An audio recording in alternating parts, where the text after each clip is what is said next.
Sorry for the crazy hair. And before we get into this awesome Deck Tech interview, shameless plug. I actually relaunched my merch store with a different fulfillment center, which has much better quality products. And you can view that on my screen right now as I start to scroll through it.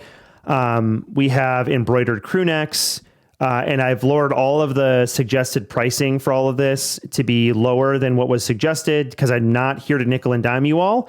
I'm here to provide really cool merch.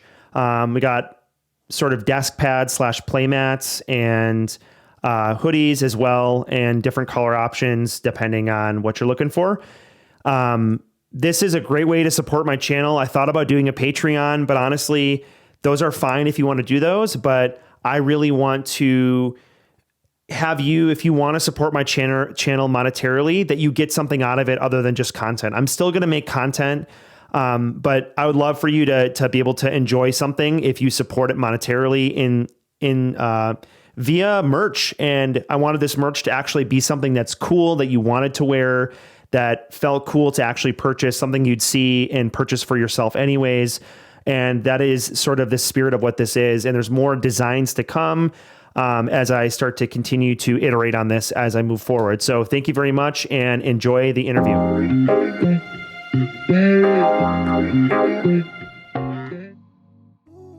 Hello, can you? What's up, dude? Congrats. Thanks, man. Dude, it's so sick. I'm excited. It's actually already recording, so yeah, I kind of have an itinerary to kind of go through here. But yeah, dude, I'm super glad we were able to kind of hook this up on Sunday night here, like 9 p.m. I don't know if you're Central Time, but Eastern, so it's 10 for Eastern, me. 10:30, yeah, almost 10:30. You just finished another tournament. Yeah, man, like I guess can you kind of talk me through like how has the past 2 days been? Pretty surreal. So, I've been working on this deck since the spoilers ended. I had a yellow Han list towards the end of set 1 that I really liked, and I knew that it was like it wasn't going to be the first thing that I worked on with new cards, just because it's like not a new leader or anything like that. But right. I knew that like if I couldn't figure something out with new leaders and stuff, that this was the deck I wanted to work on. Because at the end, I kind of like figured out a way to beat all these like blue control decks, and a lot of it was revolving around the droids. They're just like so good against Power of the Dark Side, right? And like helps you get to the late game, draws you cards. And so I really liked that deck, and Cunning's just one of my favorite cards in the game. So I really liked it. It was a cool deck. No one was really playing yellow Han, right? Everyone was on green Han. And if they were playing a double yellow deck, it was Boba. So I was trying to do something different and had some mild success. I won like a relatively small store champs with it, but that was really it. I think I went to the too many games and I won that as well with it, but that was like smaller than we hoped. And this was set 1 is right before the upgrades to the deck. Yeah, set 1. Cool. Yep. Yeah, so I guess before we look at the deck, like what did you accomplish the past couple days? You just want to talk through? Oh yeah, sure. Sorry. So I mean won the thumbnail's gonna show it, but yeah. So I won the Star City Games 2K tournament and the 1K tournament. So that was Saturday was the 2K, Sunday was the 1K. Hey, dude, I mean, and the cocky text and then just back it up. I'm like, like that's so freaking funny. I love that. That is awesome. Yeah. So like the story of this deck kind of evolved because like once the spoilers came out with Tech and DJ, like I knew that this deck was getting so many good cards that it was going to be good. I did not expect it to be as good as it was.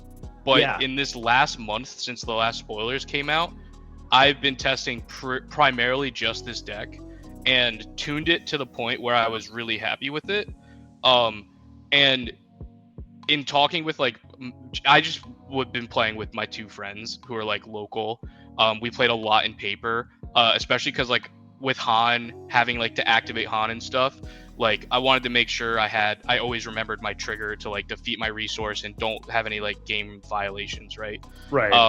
So it was just 3 of us and we tested so much against all of the major like players in the format, and I just kept winning. And like it was weird. Like we thought it was a fluke because no one was talking about this. Right. Yeah. I mean, there's a couple people were playing different lists, but they were playing like a smuggle version. You barely are playing any smuggle because you have tech, which gives you artificial smuggle.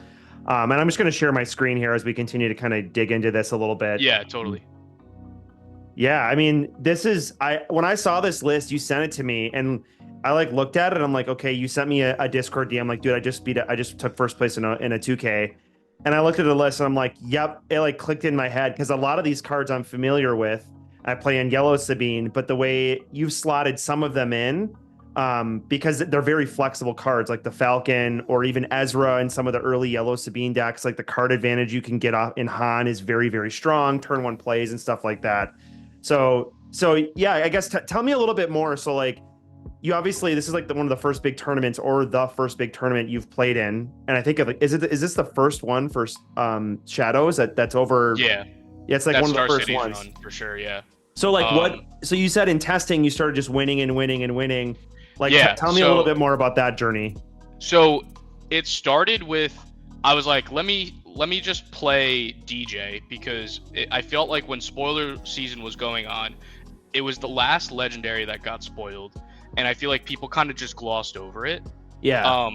But when I saw 7 yellow, I was thinking like that's the special number for Han.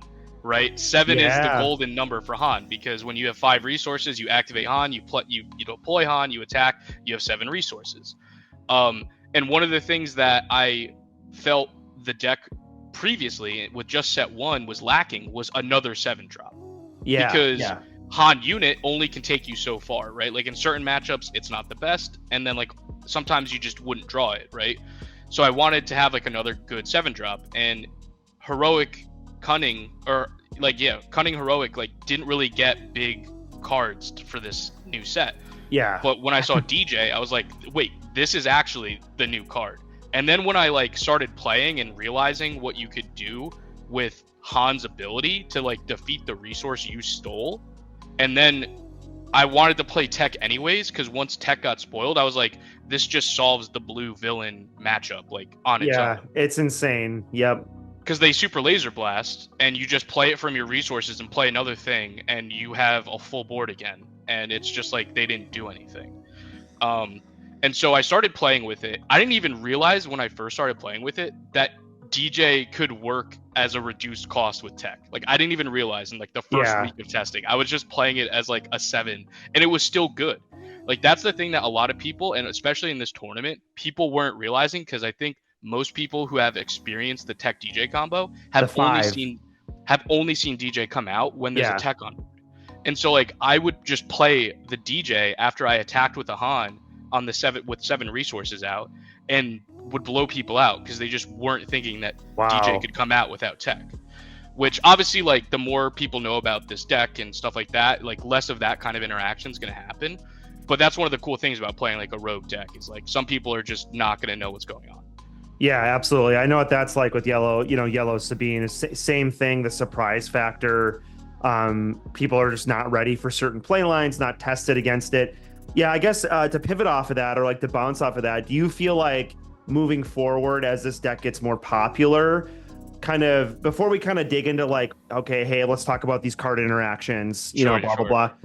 Still want to stay high level here. Like, do you think that the DJ play is going to be anticipated more? I guess how is that, because you came to this tournament, you're playing a deck no one probably played very much against, if at all, and that's just a huge competitive advantage there. But like moving forward, would you continue to bring this deck? Like how do you see the meta evolving? Are you still going to stick with it? Yeah, all right, so obviously I made this deck, I played it a lot, I just won 2 tournaments with it.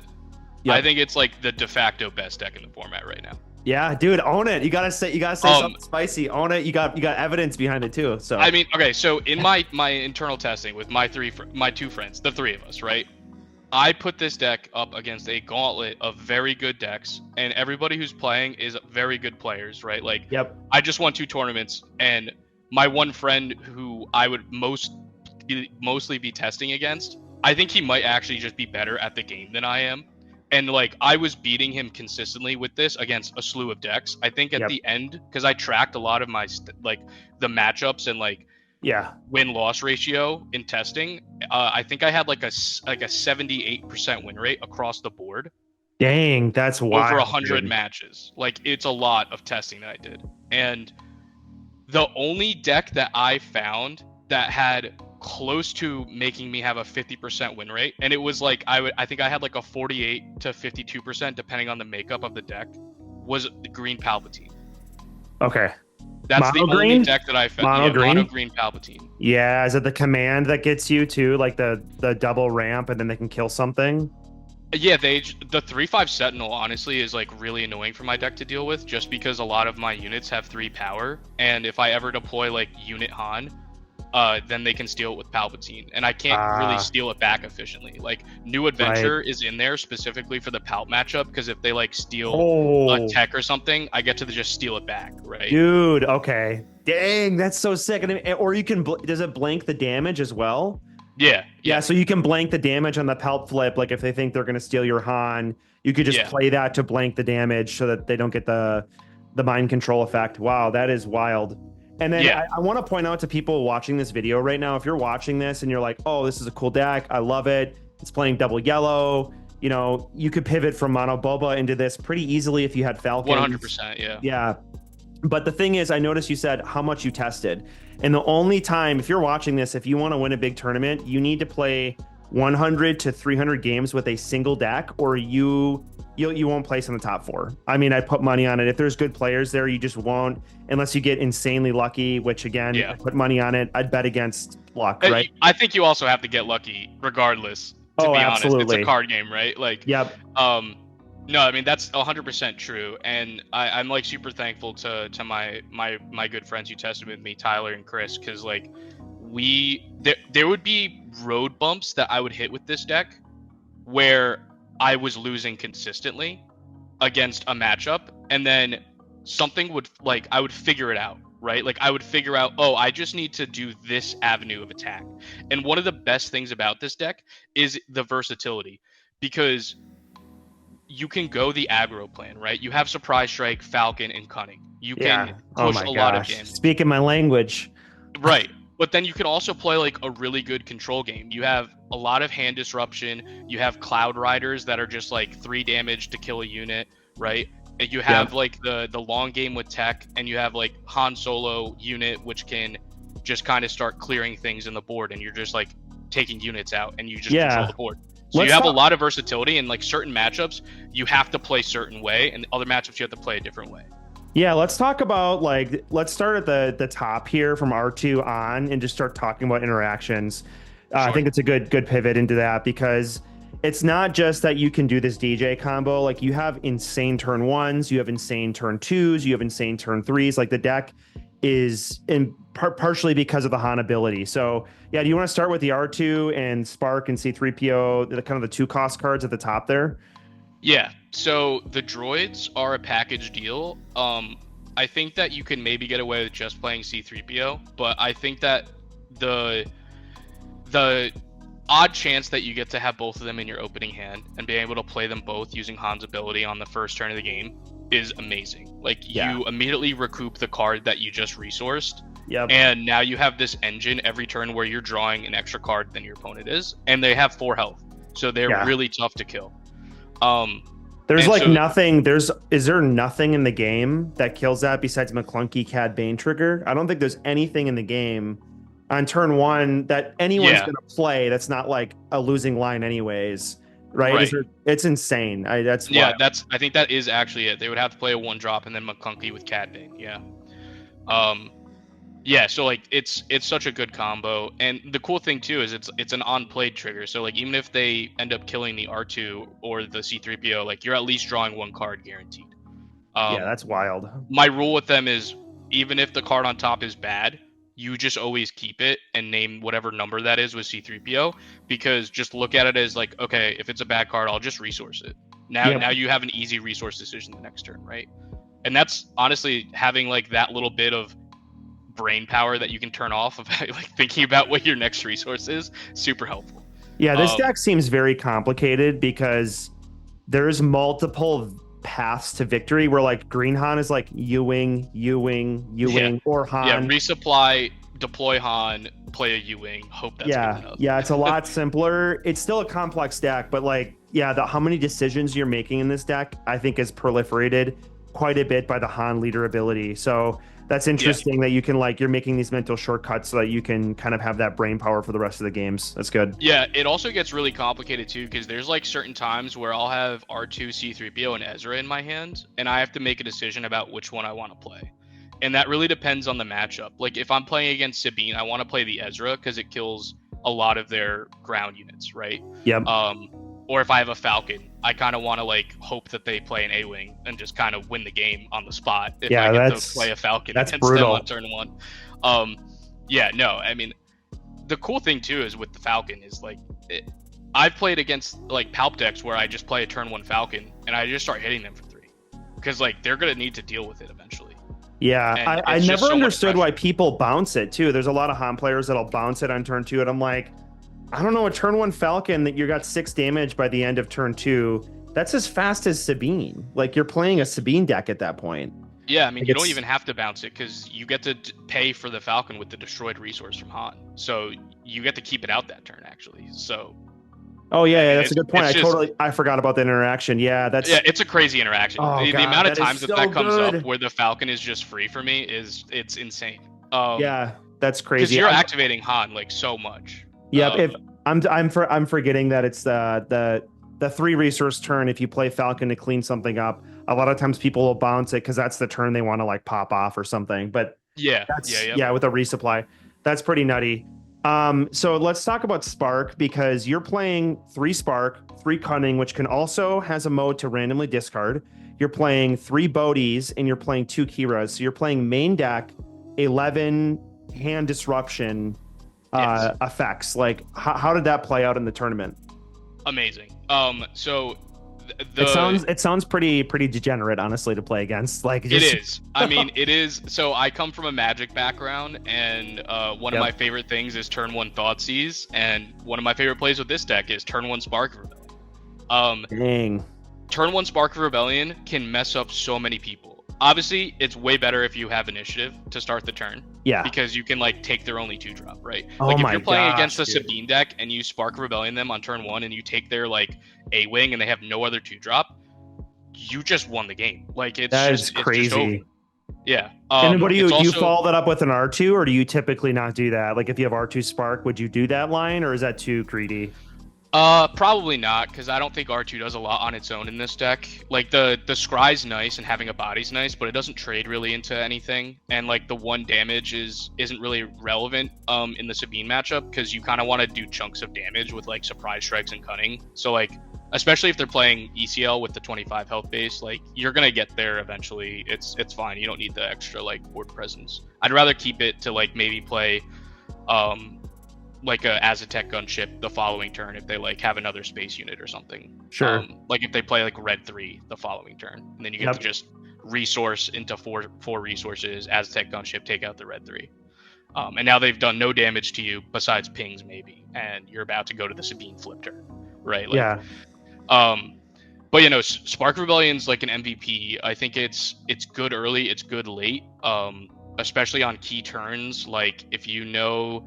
Like Boba green, any like villain green deck that has overwhelming barrage, you need to be wary of when you deploy Han, and you know, you have 7 mana that turn, so you can play Spark of Rebellion and then recoup those 2 resources by activating Han and deploying Han and attacking with Han. And if you can get something out of their hand that can deal with your leader Han, like that's super important, because the longer Han stays on the board, a higher chance you're going to win. Yeah, absolutely. Yeah, it's pretty brutal when like they can like Boba Fett can get OB'd and kill him. Pretty much any leader that's playing OB can deploy and kill him. So yeah, because Han only has 6 health, which is like unfortunate that he doesn't have 7. But you know, I'm not going to complain. No, you know, hero doesn't get it as good as villain does with apparently, you know, health on leaders, but that's fine. But one of the other things too is like if I have Bodhi in hand, I'm almost more likely to Spark, because if I can take 2 cards out of their hand on the first 2 turns and have a 3/3 left over, like it's super big, especially against any villain deck. Like against I played Palp Green. Like, it's my worst matchup by far, and I played it I think 5 times this weekend and won 4 times. I like one of my 2 losses this entire weekend was to a Palp Green deck. And if you can spark on turn 1, take like a super laser tech, and then if you have initiative, play Bodhi Rook, and then take like a resupply or a command, Dang. and you take 2 pieces of their ramp out right away, like there's such a good chance that you're going to be able to survive. Because like if I can DJ them before they get to like a Vader turn, then I'm going to have a mana advantage on them, and they're never going to deploy Palpatine, which is like usually what wins them the game, is deploying Palpatine. Yeah, that's wild. And then I think, so you've already mentioned Cloud Rider. Basically, Cloud Rider is an easy turn 1, kill something. What other utility? Is it mainly that? Or are you resourcing it if it's not turn 1? So I like to keep it against Boba because my leader attack into Boba plus Cloud Rider is 7 damage, so that can take care of a Boba. It's also really important to do damage to Boba before Boba's armor is out. Yeah. So if I don't get good hand disruption on the Boba player, like, and take the Boba's armor out, then I want to save a Cloud Rider so that I can pre-damage it beforehand, so that I can finish it off with like Han unit. Right? Because like that's one of the ways that I can actually beat the Boba armor. Boba armor is really good against this deck, and one of the reasons that I have so much hand disruption is so I can get those kind of cards out of their hand. I don't have to worry about it. Interesting. I'm assuming in testing, people are playing like double yellow Boba against you, and Boba's armor is winning matches. Yeah, that card it felt is like pretty ridiculous.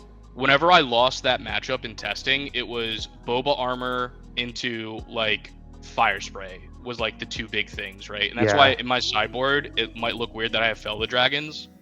It's specifically for Fire Spray. Yep, that makes a lot of sense. And then a new adventure, so that can clear damage off units, that can allow you to re-ambush. I mean, how many times this weekend did you play that on a card to get its when played ability reactivated, whether it's ambush or not? I did it on Bodhi a decent amount. It's really good on Bodhi. It's really good on Cantina Bouncer. Yeah, that one's brutal. The Cantina Bouncer. Yeah, it's really good to just clear health off stuff. Like I had an Ezra with 3 damage, and I just new adventured it to heal it, essentially. It's also like a lot of times people think that they can take tech out with 2 actions by like doing 3 damage to it and then 3 damage to it again with like 2 different units. Yeah. And then a new adventure says, nope, sorry, try again. Oh man, it's like a heal event. It can do so many different things in the deck. That's really interesting. And it's cool because if you have the tech out, you can just play it from your resources for 4 mana, and it's like whatever. Yeah, it's not that big of a deal, and you're not, because when I tested with this card, I found it being like meh. But if you can have it in your resources and you can play it like that, and it's such a low cost event. Paying 2 extra doesn't feel miserable. Yeah, I will say that the 2 new adventures is my flex spot in this list. From like a bunch of different iterations that I've had, I used to have the Grogu's main. I used to have like all 3 Millennium Falcon 6 drops. Like I used to have 3 Kiara's main. I had a bunch of different flex spots, and I ended up with the 2 new adventures just because it helped the Palp Green matchup a lot, and I wanted it main deck for that. Because I had them in the sideboard for a while, and like they're good in certain matchups, they're not good in others. Like I take it out against aggro because I just don't think it's really relevant in that matchup. But against like mid-range and control decks, like, or big ramp decks, it's pretty good. So I thought it was worthwhile to have it in the main deck. But if people like experiment with this deck list and change stuff up, I would definitely say that's like the first card to go. Yeah, it definitely can be like a no-go card rip off the top. It's like, this did nothing to the game state. So that does make sense. But I gotta say, out of all the decks I've seen, you have a lot of targets in here. Even to re-trigger ambush is good. Yeah. Like, I've attacked with a unit. They played something that, if I can't kill right away, you just kill it for 2. You can re-ambush the 6-drop Falcon or something. Yeah, so people don't realize that because Falcon says specifically that you have to play it from hand, but a new adventure says you put it to hand and then replay it. Oh, so my God, yeah. It works with the Millennium Falcon 6-drop. And so I got. How many people like read the card again, being like, "No, that's insane." Yeah, dude, that 6-drop Falcon. I've been high on that card. I'm like, there's something that this card is good. There's not that many cards in the game with ambush. You're playing almost all of them. The Falcon kind of doesn't. The 3-drop Falcon doesn't have ambush, but in a way, it can. comes into play ready. So those cards, just being able to clear space lane is so strong. So let's hop down to those, the gunship, and then the 6-drop Falcon, and then the 3-drop Falcon. So you're not playing that many space units. Those are the only ones. Yeah, those are the only ones. You have some more on the sideboard, but like, did those basically just clean up space for you? Did they win you a lot of games because space is often empty? So it's really funny. So when I was testing this deck, and my one friend who like, he kind of joined in with us on testing, and he like looked at the list and was like, wow, you don't really have a lot of space units. It's like, are you really weak to space? And I'm like, no, I'm great. I'm great at defending space. All of my space units have ambush. It just defeats all of them in like whenever they're in play. Yeah. And so you don't need a lot of them because, one, this deck's really good at drawing cards. And two, usually you only need one of them out and it'll lock up the space, because most space units that people are playing, besides like the giant capital ships, have 3 health, right?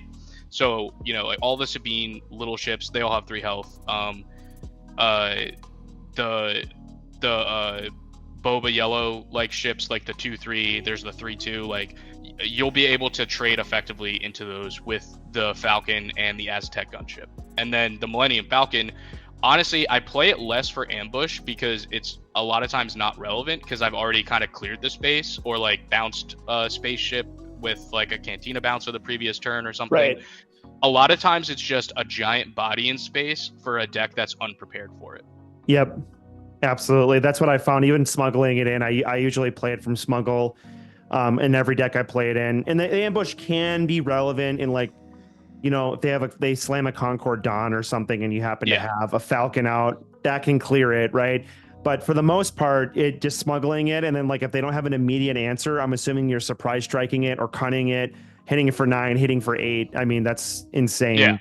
Yeah. So like the way that this deck kind of works is you're like, unless you're against a Sabine deck where you kind of need to keep up pace aggressively, you're controlling the board or controlling their hand with hand disruption. And then there's like a turning point with the Han flip turn where it's all gas, no brakes. I need to push damage and I need to find a way to clear the game and win the game. Yep. And a lot of times that's happens with the Millennium Falcon Han unit, or the 7 mana combo. That's my favorite, is playing Cunning and 3 mana Millennium Falcon. Dang, if you can play both of those cards in one turn, it's just 7 damage on its own, and you tap 2 things. So like the tempo that you create is just absolutely insane. That is some pretty massive tempo. Yeah, that's really wild. So I'm going to take a look at the list again. I'm going to zoom in. So I realize we've been talking about Tech DJ. I'm assuming most people know this, but let me zoom in here. So what we've been referencing on the video is Tech is a 2/5 and allows each friendly resource gain smuggle, and it costs 2 more. DJ already has smuggle for 7 and yellow or double cunning, but Tech also applies a second instance of smuggle that is 3 + 2. And so you can play DJ on 5 resources or 7 in this deck. If Tech is out, you can play it on 5. So just wanted to point that out. Yeah, and there's actually a fun anecdote during this tournament. In top 8 of the 2K, the first round of top 8, playing against the Green Sabine deck, I play from hand a naked Tech on turn 3, or on the 3 resource turn 2, and claim initiative immediately. And then the 4 resource turn, I activate Han. So now I have 5 resources. 5 resources, yep. He looks at me and then attacks with his A-Wing. So then I deploy my DJ, steal his 4th resource, and now he can't deploy Sabine for the turn. What? Oh my goodness. Did they not even have ground units to take care of Tech? I think they had just like a battlefield marine, so they couldn't do enough damage to kill. Yeah, they Tech. probably didn't have and heroic sack and attack is a losing line, dude. What? That doesn't even make sense if you're playing Sabine. Wow, that's crazy. Yeah, so that's fun. You get to do some crazy stuff with that, because once you steal their resource with DJ, you go up to 6 and can immediately deploy Han without having to spend another resource. That's what people don't think. And get another one. It's crazy. Exactly. I mean, you play Tech, you get to play DJ, steal their resource, and it's like, oh no, it doesn't stop there. Now you get to deploy Han, and it's just you just cascade into victory. I feel like at that point you probably win 2 turns after that. Like I can't imagine a deck coming back from such a massive, like, you're basically playing 2 turns ahead now. That's crazy. Yeah. And it's crazy if you have multiple DJs. Because, like, that's the crazy part with Smuggle, is that it replaces from the top card of your deck, right? So, like, the top card is a random card. It could be another DJ. Like, it could be something crazy. And if you ever just DJ multiple times in one game and just never make it so your opponent can deploy their leader, like, how are they supposed to win? It's just not happening. They can't. That's insane. How many games did Tech smuggling in something else that didn't have smuggle, like a Falcon, a Cunning? Did that win you a lot of games? Did you end up playing a lot of cards from there? Yeah, I would say like 80% of my games. 80%. That's insane. Wow. Yeah, I play Tech a lot, like, aggressively to just get it out there, especially if I know I have like a surprise strike or something. I mean, I might be exaggerating on 80%. It was a lot of games though. Like, I felt like I always was having a Tech out. It also just is a curve filler.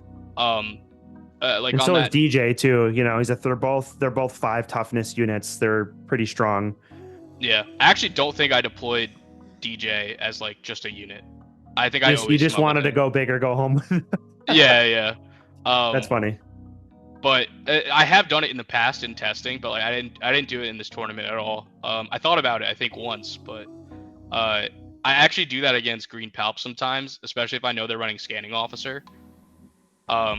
Because, like, I don't want them to be able to destroy my DJ and my resource, right? So I want to I'll just play it as a 3/5.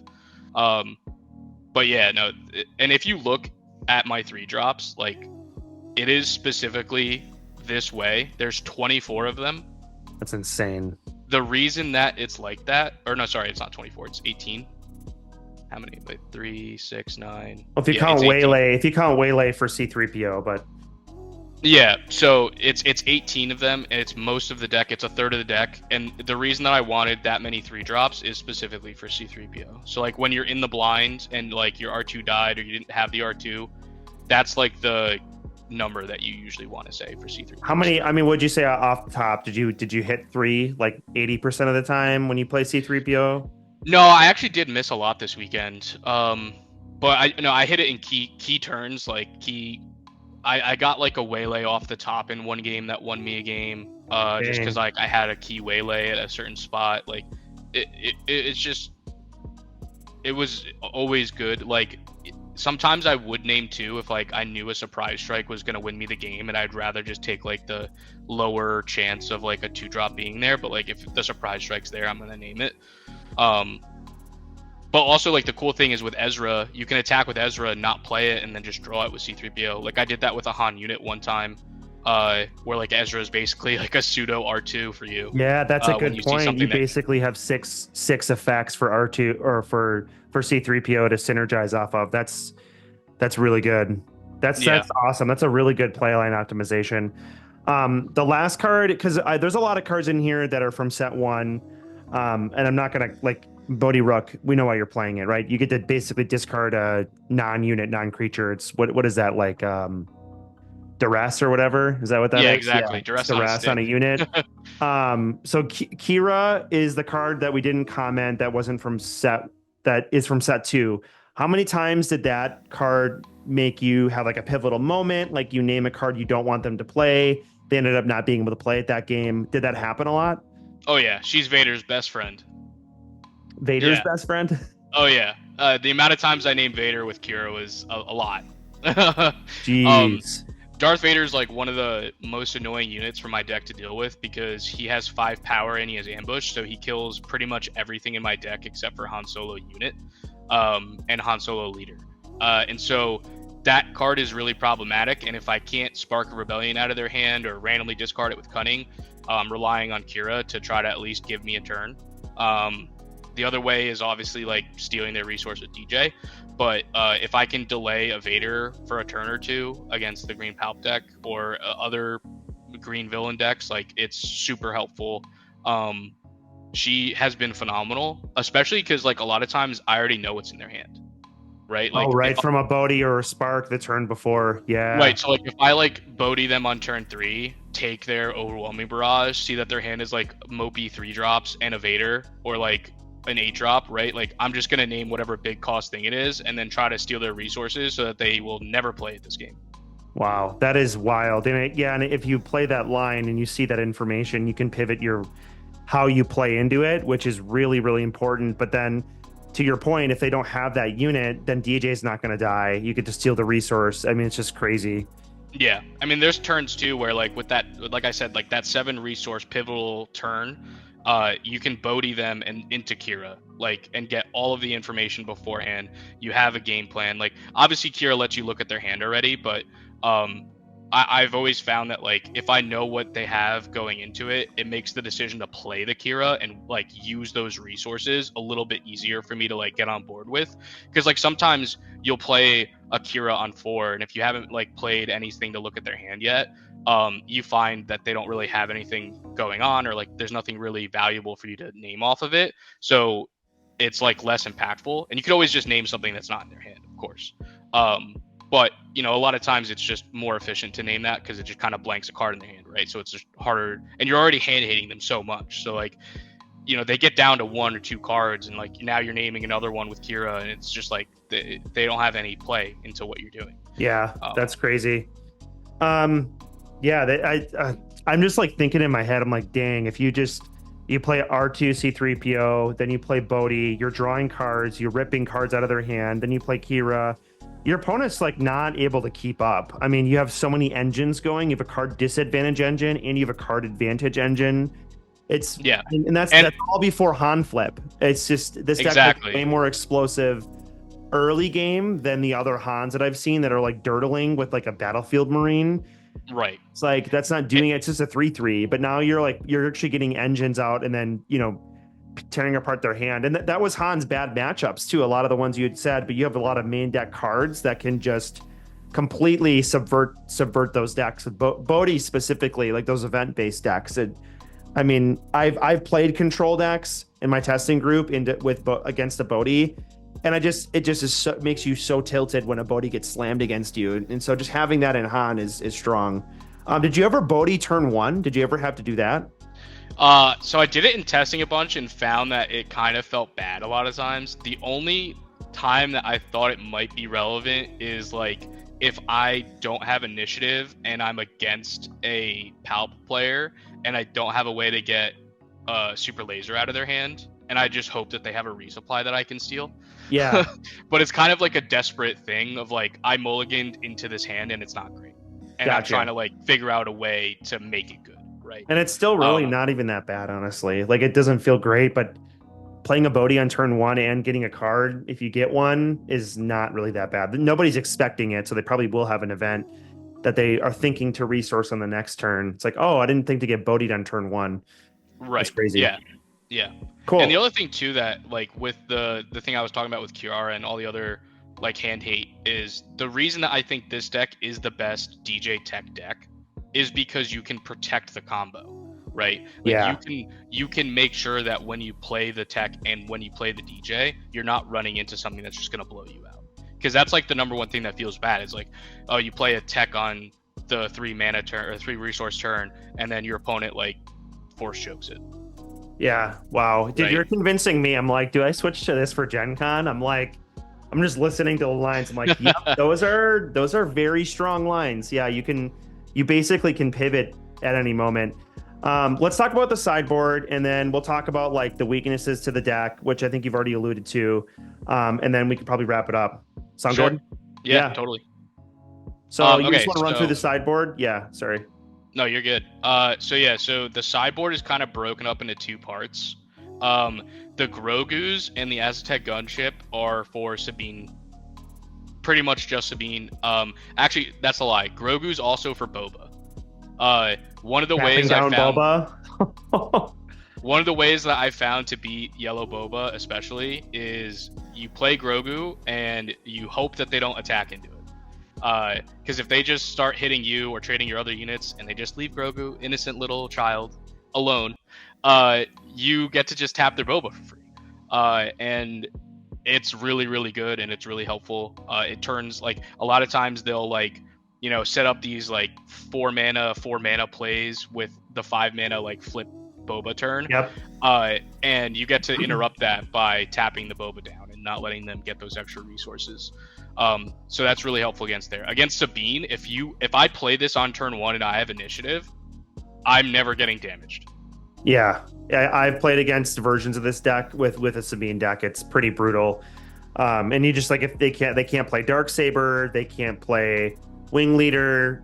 If they play, I mean, they can ECL and Poe. That's like the only thing they can do to one shot this, pretty much.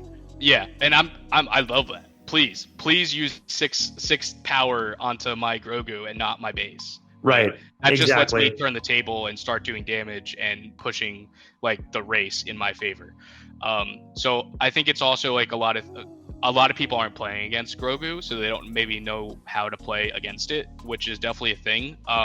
Because it's a yellow heroism card, and for some reason people think yellow heroism is like the worst color combo in this game, which I think it's the best personally. But I would agree. I think it's an extremely high skill.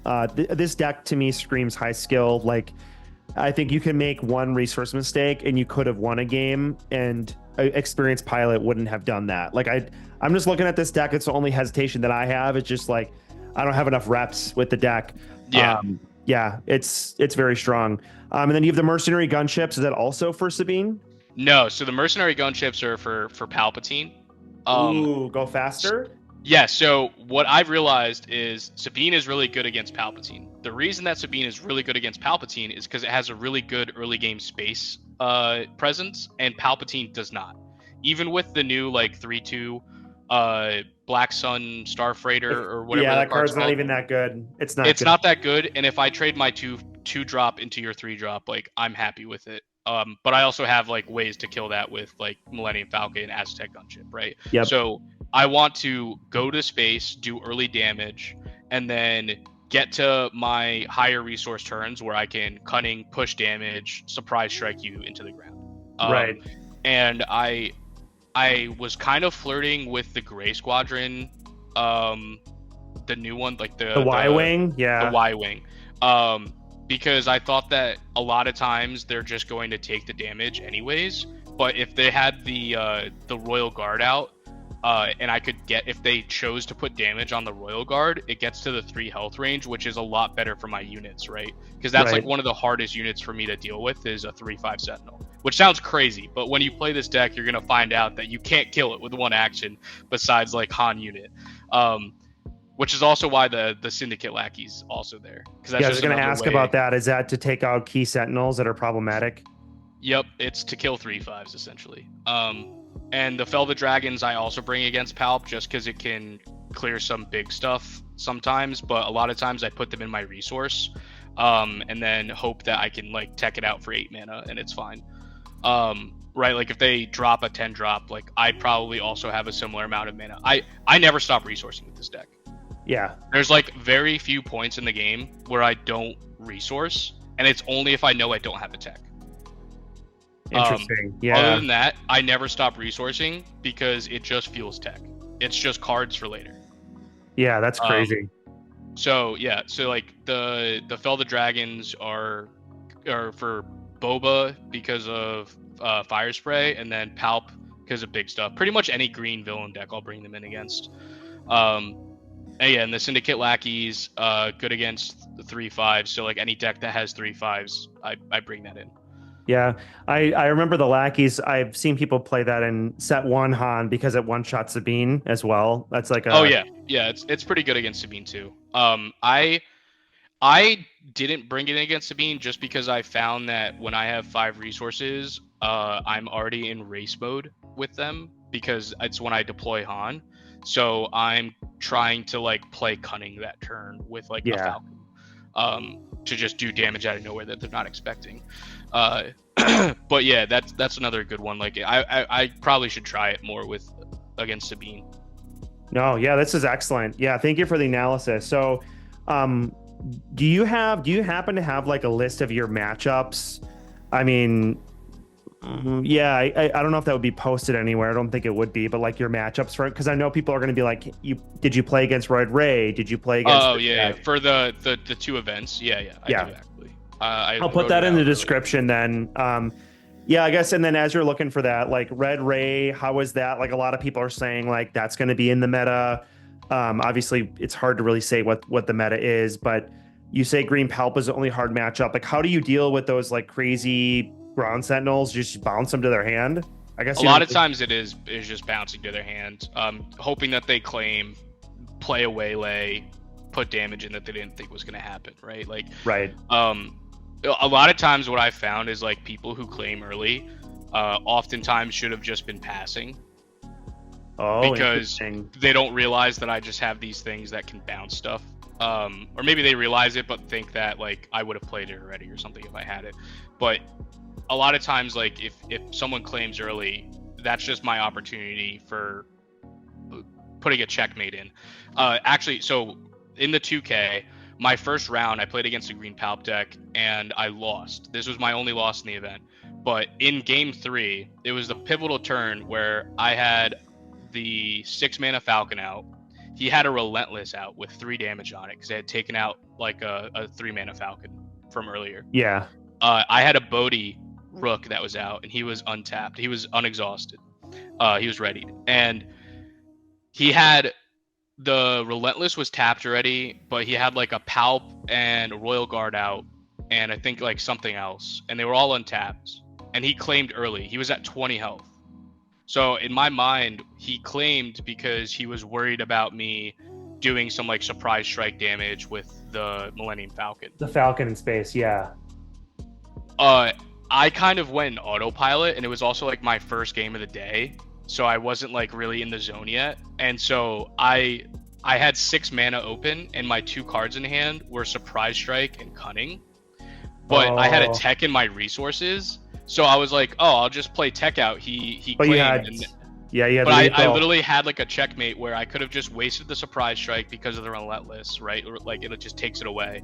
And then I Cunning, bounce his ground sentinel, put 4 onto the untapped Bodhi, and then hit him for 7, put him to 27, and now his sentinel's in his hand, and I have 2 lethal attackers, 1 in ground, 1 in space. And unless he has Overwhelming Barrage, it's checkmate, right? Yeah. So I immediately realized, like, as the turn started and I looked back at what I had in my hand, that, like, I could have just won this game. But I decided to, like, resource out a tech and ended up losing that game. But that kind of scenario where someone claims early, despite, like, the game hadn't been over yet and you had, like, a little bit of play left, like, that can be detrimental because there's so many ways for me to bounce your Sentinel and give you surprise damage that you're not expecting. Right, that's wild. Yeah, I think it's interesting. You won 2 events, but you already identifying like there's just a lot going on with the deck, right? You have your entire resource pile, which are all potentially playable cards. Yeah, there's a lot of information going on here. What were people saying around you with this deck? Because I've seen versions of this deck. I haven't seen a version quite like this. That's like full in on hand hate, full in on card advantage engine, full on the tech DJ. And also on the Falcons, like a lot of people are just like, oh, that card sucks. That's what people say. That's like the general consensus that I seem to hear. So what were people saying about the deck? Everybody was complimenting me. I think they thought it was a really cool deck. I think also like there's a general spirit of like, it's cool to see someone like do well with a deck that no one's really seen before. Yeah. And everybody at the event was like super nice. Like all my opponents were really awesome. We chatted about like, oh, like where do you like, how are your locals? Like, how's the community out there? Like all that stuff. So everybody was super awesome. And yeah, no, I got a lot of compliments, a lot of like, you got to send me that deck list. You got to send me it. Especially like after I won the 2K and then came back the next day for the 1K. And there was like a lot of the same people around and they're like, oh, wow, you're playing again. And then I got into top 4 again. And people were like, I can't believe you got into top 4 again. Like, is he gonna win it? And then I won it again. And it was such an awesome feeling. And, you know, I had a bunch of friends that were there and, so as the thumbnail shows, I was very confident in this deck decision and playing this deck. And I texted my friend who plays Magic, who was going to the SCG to play like a big Magic event. And I knew he was going, but I texted him like, hey, are you going to SCG Baltimore? Just to like, I knew I wanted to do this. I was like, he's like, yeah, I'm playing the, you know, Magic 10K or something. I'm like, oh, cool. I'm planning on winning the Star Wars 2K and then the Star Wars 1K. The receipt. And then I did. I love it. Yeah, that's crazy, dude. So, it was a really cool weekend. Everybody was really nice. I had a lot of really good games. Like, I think this deck is the best deck in the format, but you have to earn every single game. I had mostly game threes, like 3 games. It wasn't just like 2 sweeps. It was nickel and diming, like one action mattered a lot of times. But yeah, the matchup spread in the 2K, there was probably like 30 to 40% green Palp, 30 to 40% green Sabine.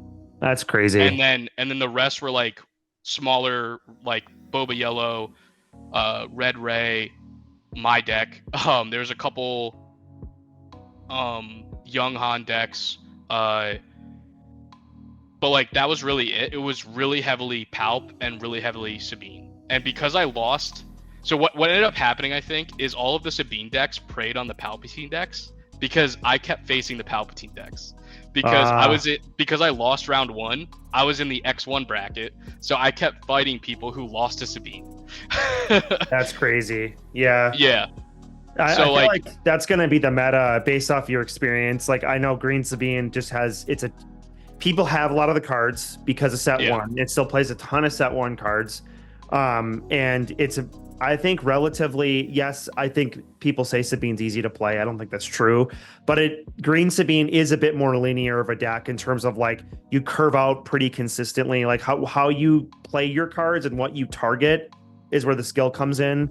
But it's a pretty, the deck curves out pretty straightforward. So, this deck looks good into Sabine for sure. Yeah, so like the top tables at the 2K were mostly Sabine. I think it was 3 of the top 8. And then the 1K, I think all of the Palp players either were like, I'm going home because this meta is not great for me, or decided to play different decks. And there was zero Palpatine players day 2, or in the 1K on Sunday.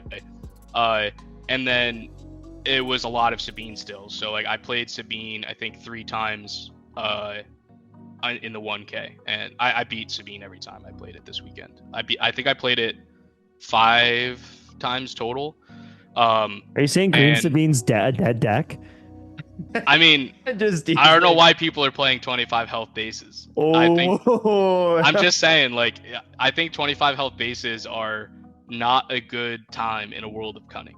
And if I'm not playing Cunning in this deck, there's plenty of Boba Yellow players that I think should be playing a race game, and they can easily just race that deck. Cunning just gives so much tempo. It taps 2 things and gives you +4. Like if I find 1 Cunning, it usually means I can win the game. Not necessarily, but like it almost every time. It's just so backbreaking. Cool. All right, last question before we end the call here. How much did you end up taking home in cash? So small story for the 2K. We split the top 4 and then we played for bragging rights, because what happened was 2 of the guys left after we split the top 4. I was originally not going to split the top 4, but I heard people like kind of talking and stuff saying that like, oh, we're gonna leave, and I thought they meant that like they were gonna leave even if we didn't split, and I would have felt bad if they like left with just less money because they like had to go home, like they had like a family to go back to, or it was like they had to go because it was like 6 p.m. on Saturday. And it was getting late, and I was like, oh, I'll just split. Like it seemed apparently they didn't need to go, they just chose to go because we split. Lame. Yeah, which felt bad, but they were 2 Sabine players, and then what was left over was me and a green Palp player, and then me and the green Palp player kind of just played for bragging rights, and then I ended up taking it home. But the top 4 split was 400 each. And then if we didn't split and I had just won naturally, it would have been 700. Yeah. And then the 1K, I just chose not to split, and I took home 350. Dang, nice. So $750. That's sick. That's going in the thumbnail. Hell yeah. Yeah, sweet, man. Well, you're probably exhausted. You played 2 back-to-back all-day tournaments, drove home. Congrats, man. This is excellent. Like, this is amazing. Great deck building, great piloting. Thanks. It's really cool. Like, yeah, it's exciting. It's a cool deck. Thank you. Yeah, it was a blast to play. I think that people should play it at Gen Con. Lame. Don't do it. So in my opinion, if a lot of people play this deck and it becomes a problem, I think that's a good thing. Because if in my opinion, I think Tech is the best card in the game. No, full send. It is the best card in the game. Most villain decks should be playing it off color. And if it is that bad of a problem, the more people who play it, the more attention it will bring, and maybe FFG will do something about it. Because I think in the long run, I don't think he's long for the world.